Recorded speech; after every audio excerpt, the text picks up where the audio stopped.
Hello सभी को। आज की इस गहन चर्चा में मैं आप सबका स्वागत करता हूं। हमारा आज का विषय बहुत ही दिलचस्प और स्कोरिंग है। भारतीय विधायी संरचना यानी इंडियन लेजिस्लेटिव स्ट्रक्चर।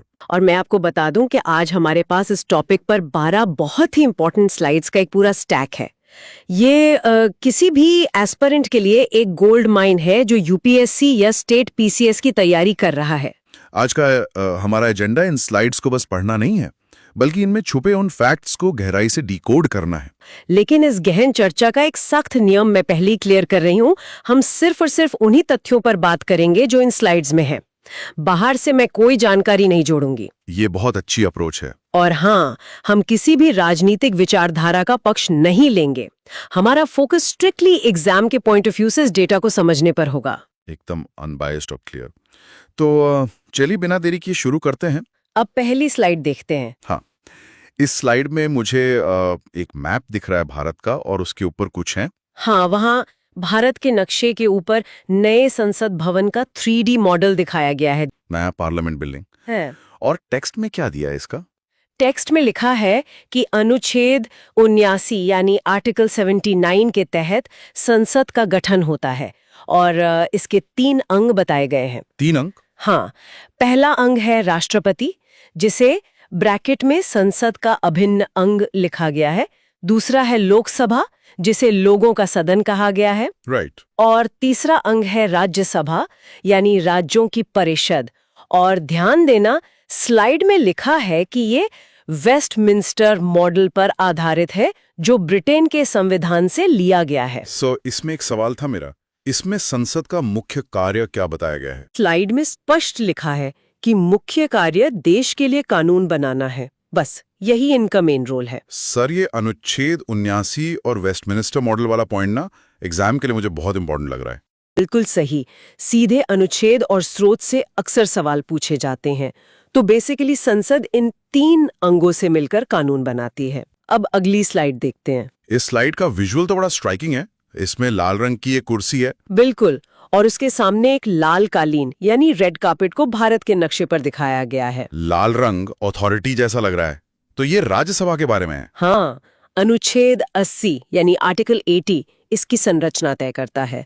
और सबसे बड़ी बात, ये एक स्थायी सदन है जिसके आगे लिखा है कि ये कभी भंग नहीं होता। कभी भंग नहीं होता। और सीट्स के बारे में क्या फिगर्स हैं? स्लाइड के हिसाब से इसकी अधिकतम सीटें 250 हैं, पर वर्तमान में 245 हैं, जिसमें से 233 निर्वाचित हैं और 12 मनोनीत हैं। और इनका चुनाव अप्रत्यक्ष रूप से विधायकों यानी एमएलएस द्वारा होता है। मेरा एक डाउट है, ये जो 12 सदस्य मनोनीत होते हैं, ये किसके द्वारा किए जाते हैं? स्लाइड के अनुसार राष्ट्रपति द्वारा 12 सदस्य मनोनीत किए जाते हैं, जो कला और विज्ञान जैसे क्षेत्रों से होते हैं। सर, इसका स्थायी सदन होना और कभी भंग नहीं होना एग्जाम के लिए काफी इंपॉर्टेंट लग रहा है मुझे। हाँ, मैं अग्री कर रही हूँ। ये ट्रू फॉल्स स्टेटमेंट्स में बहुत आता है। तो राज्यसभा एक स्थायी सदन है जिसमें विशेषज्ञ भी बैठते हैं। अब अगली स्लाइड देखते हैं। ओह, यहाँ विजुअल बदल गया। यहाँ भारत के नक्शे पर हरे रंग की कुर्सी और हरा कालीन दिखाया गया है। सही देखा तुमने। ये लोकसभा यानी निम्न सदन की स्लाइड है, जिसकी संरचना अनुच्छेद 1 की पासी के तहत आती है। इसे लोकप्रिय सदन कहते हैं। लोकप्रिय सदन क्यों? क्योंकि जैसा स्लाइड में लिखा है, जनता इसका प्रत्यक्ष चुनाव करती है। इसकी अधिकतम सीटें 550 है, क्योंकि एंग्लो इंडियन वाला प्रावधान अब हटा दिया गया है। और वर्तमान सीटें 543 हैं, जो सभी निर्वाचित हैं। एक बात पूछनी थी, इसमें एससी और एसटी के लिए कितना आरक्षण दिया गया है? स्लाइड के डेटा के अनुसार अनुसूचित जाति यानी एससी के लिए 84 और अनुसूचित जनजाति यानी एसटी के लिए 47 सीटें आरक्षित हैं। सर, एससी के लिए 84 और एसटी के लिए 47 सीटों का आरक्षण एग्जाम के लिए काफी इंपॉर्टेंट लग रहा है। बिल्कुल, ये सीधा फैक्चुअल सवाल बनता है जो अक्सर मैच द फॉलोइंग में आता है। तो ये सदन पूरी तरह से सीधे जनता का सदन है। अब अगली स्लाइड देखते हैं। इस स्लाइड में एक तराजू यानी वेइंग स्केल दिखाया गया है। हाँ, और उस तराजू के एक पलदे पर हरा एलएस लिखा है और दूसरे पलदे पर लाल आरएस लिखा है। ये इनकी योग्यता और कार्यकाल की तुलना है। तो क्या अंतर बताया गया इसमें? लोकसभा का कार्यकाल 5 वर्ष होता है और ये अस्थायी है, यानी भंग हो सकती है, जबकि राज्यसभा के सदस्य का कार्यकाल 6 वर्ष होता है, क्योंकि सदन स्थायी है। और उम्र का भी फर्क है ना? बिल्कुल।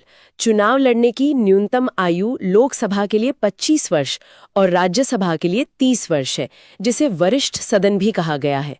एक बात कॉमन है कि नागरिकता भारतीय होनी चाहिए। अगर राज्यसभा स्थायी है तो सदस्यों का रिटायरमेंट कैसे होता है? स्लाइड बताती है कि प्रति 2 वर्ष में 1/3 सदस्य रिटायर होते हैं।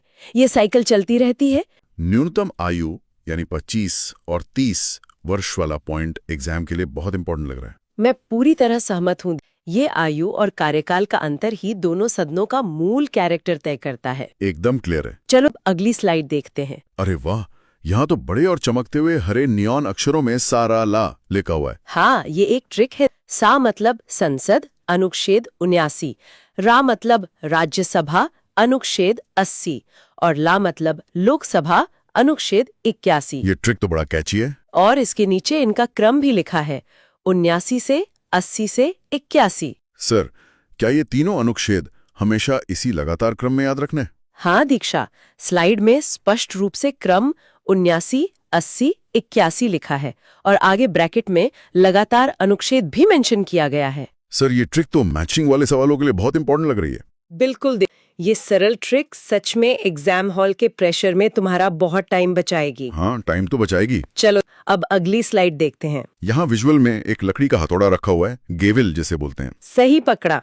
ये पीठासीन अधिकारियों यानी प्रिजाइडिंग ऑफिसर्स की स्लाइड है।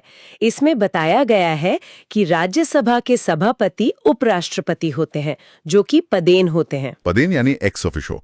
और लोकसभा के लिए? लोकसभा के अध्यक्ष यानी स्पीकर संसदों द्वारा चयनित होते हैं। इसके अलावा अनुच्छेद 108 के तहत जो संयुक्त अधिवेशन होता है, हाँ, जॉइंट सिटिंग, हाँ, उसे राष्ट्रपति बुलाते हैं, लेकिन उसकी संयुक्त अध्यक्षता लोकसभा स्पीकर करते हैं। निर्णायक मत यानी कास्टिंग वोट का इस्तेमाल कब होता है? स्लाइड के अनुसार टाई होने की स्थिति में ही निर्णायक मत का प्रयोग किया जाता है, वरना नहीं। सर, अनुच्छेद 108 और संयुक्त अध्यक्षता स्पीकर द्वारा किया जाना एग्जाम के लिए इंपॉर्टेंट लग रहा है। हाँ, मैं बता रही हूँ, ये एग्जामिनर का फेवरेट सवाल है। तो अध्यक्षों की ये भूमिका बहुत क्रूशियल होती है दोनों सदनों में। अब अगली स्लाइड देखते हैं। इस स्लाइड के बीचों बीच भारत के नक्शे पर एक सिल्वर रंग का ब्रीफकेस दिखाया गया है। और ये ब्रीफकेस वित्तीय शक्तियों को दर्शाता है।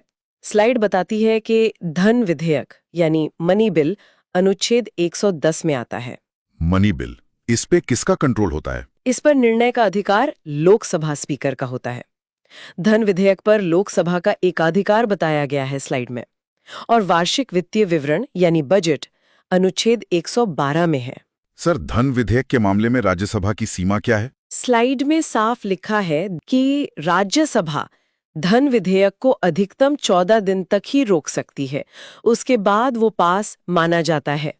धन विधेयक अनुच्छेद 110 और बजट अनुच्छेद 112 का आर्टिकल एग्जाम के लिए इंपॉर्टेंट लग रहा है। एकदम सही। तो इस स्लाइड से ये साफ है कि पैसों के मामले में सारी ताकत लोकसभा के पास है। ये बैलेंस थोड़ा इंटरेस्टिंग है। अब अगली स्लाइड देखते हैं। यहाँ विजुअल में एक चमकता हुआ आवरग्लास यानी रेत खड़ी बना हुआ है। ये रेत खड़ी संसद के सत्रों यानी सेशंस को दर्शा रही है। यहाँ 3 सत्र बताए गए हैं। पहला बजट सत्र जो फरवरी से मई तक चलता है और ये सबसे लंबा है। दूसरा कौन सा है? दूसरा मॉनसून सत्र है जो जुलाई से सितंबर तक होता है। और तीसरा शीतकालीन सत्र है जो नवंबर से दिसंबर तक होता है। और ब्रैकेट में इसे सबसे छोटा बताया गया है। एक और चीज है, सत्रावसान और स्थगन भी लिखा है। हाँ, सत्रावसान यानी प्रोरोगेशन राष्ट्रपति द्वारा होता है और स्थगन यानी एडजर्नमेंट स्पीकर द्वारा। सर, इन तीनों में सबसे छोटा और सबसे लंबा सत्र कौन सा है? स्लाइड के अनुसार बजट सत्र सबसे लंबा है और शीतकालीन सत्र सबसे छोटा है। सर, सत्रावसान और स्थगन के बीच का अंतर एग्जाम के लिए इंपॉर्टेंट लग रहा है। हाँ, राष्ट्रपति और स्पीकर के कार्यों का ये अंतर अक्सर बच्चों को कंफ्यूज करता है, इसलिए ये बहुत बार पूछा जाता है। तो ये था हमारे संसद का समय चक्र। जी सर, तीनों सत्र क्लियर हैं। अब अगली स्लाइड देखते हैं। इस स्लाइड में तो एक लाल रंग का बड़ी सी स्टॉप साइन दिखाई दे रही है। ये स्टॉप साइन दल बदल और अयोग्यता के नियम को दर्शाता है। स्लाइड बताती है कि दल बदल कानून 10वीं अनुसूची में है, जो 52वां संशोधन 1985 में जोड़ा गया था। और इसमें अयोग्यता के बारे में भी कुछ है। हाँ, किसी की अयोग्यता का निर्णय सदन का अध्यक्ष या सभापति करता है। इसके अलावा यहाँ 2 और संशोधन हैं। मतदान आयु 18 वर्ष की गई, 61वें संशोधन 1989 से, और एंग्लो इंडियन वाला? हाँ, एंग्लो इंडियन आरक्षण समाप्त कर दिया गया है 104वें संशोधन द्वारा। दल बदल पर निर्णय लेने का अधिकार किसके पास है? स्लाइड में दिया है कि निर्णयकर्ता सदन का अध्यक्ष या सभापति होता है, इलेक्शन कमीशन नहीं। सर, 52वां, 61वां और 104वां संशोधन एग्जाम के लिए बहुत इंपॉर्टेंट लग रहे हैं मुझे। बिल्कुल, इन संविधान संशोधनों को तो रट लेना चाहिए। तो ये हो गया दल बदल और अमेंडमेंट्स का ओवरव्यू। राइट। अब अगली स्लाइड देखते हैं। अब हम लगता है स्टेट्स पर आ गए हैं। इस स्लाइड में एक गुंबद वाली राज्य विधानसभा की इमारत का मॉडल दिख रहा है। सही कहा, ये राज्य विधान मंडल यानी स्टेट लेजिस्लेचर की स्लाइड है। इसकी संरचना राज्यपाल और सदन से मिलकर बनती है। तो यहाँ भी 2 हिस्से हैं। हाँ, विधानसभा यानी एलए निम्न सदन है, जिसके सदस्य एमएलए कहलाते हैं और कार्यकाल 5 वर्ष है। दूसरा है विधान परिषद यानी एलसी, जो उच्च सदन है, एमएलसी कहलाते हैं और इनका कार्यकाल 6 वर्ष है। और राज्यपाल की क्या भूमिका होती है? स्लाइड में लिखा है कि राज्यपाल राज्य का संवैधानिक प्रमुख होता है। सर, यहाँ राज्य का संवैधानिक प्रमुख एग्जैक्टली किसे कहा गया है? स्लाइड में स्पष्ट रूप से राज्यपाल यानी गवर्नर को राज्य का संवैधानिक प्रमुख बताया गया है। अच्छा, समझ गया। तो राज्य स्तर पर भी ये ढांचा संसद के जैसा ही चलता है। बिल्कुल। सर, चलो दीक्षा, अब अगली स्लाइड देखते हैं। इसमें भारत के नक्शे में 6 राज्यों को चमकीले हरे रंग से हाईलाइट किया गया है। ये 6 राज्य वो हैं जहां द्विसदनीय विधायिका यानी बाइकैमरल लेजिस्लेचर है, यानी इनमें विधानसभा और विधान परिषद दोनों है। तो 6 राज्य कौन कौन से हैं? स्लाइड में नाम है उत्तर प्रदेश, बिहार, महाराष्ट्र, कर्नाटका, तेलंगाना और आंध्र प्रदेश। और इसके नीचे लिखा है कि विधान परिषद का सृजन या उन्मूलन अनुच्छेद 169 के तहत होता है। सर, किसी राज्य में दूसरी परिषद बनाने या हटाने का अनुच्छेद कौन सा है? स्लाइड के अनुसार सृजन या उन्मूलन अनुच्छेद 169 के तहत किया जाता है। सर, इन 6 राज्यों के नाम और अनुच्छेद 169 एग्जाम के लिए बहुत इंपॉर्टेंट लग रहा है। हाँ, मैं बता रही हूँ, यहाँ से सीधे एलिमिनेशन वाले प्रश्न बनते हैं, तो इन 6 राज्यों के नाम जरूर याद रखने हैं। जी बिल्कुल, याद रखूंगा। अब आज की आखिरी स्लाइड देखते हैं। पेटी है। ये स्लाइड विधान परिषद के निर्वाचन की संरचना समझाती है। पहले तो आकार की बात है।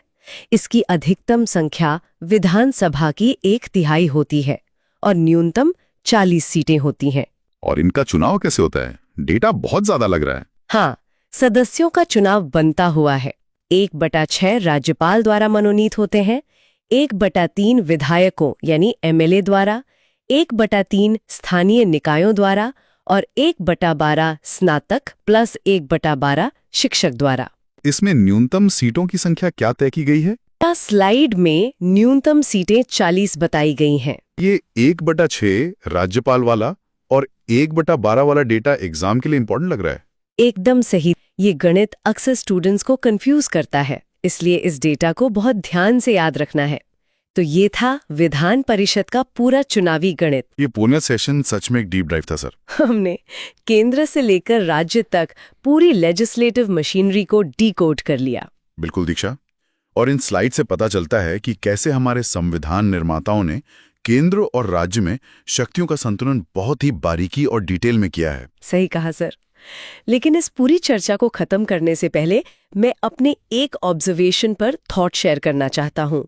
एक बहुत ही गहरा पॉइंट जो इन स्लाइड्स में बार बार हाईलाइट हुआ। कौन सा पॉइंट दीक्षा? देखिए, एक तरफ हमने पढ़ा कि राज्यसभा स्थायी सदन है जो कभी भंग नहीं होती और वहां बैठने वालों की आयु भी 30 वर्ष है, यानी सीनियर सदन है।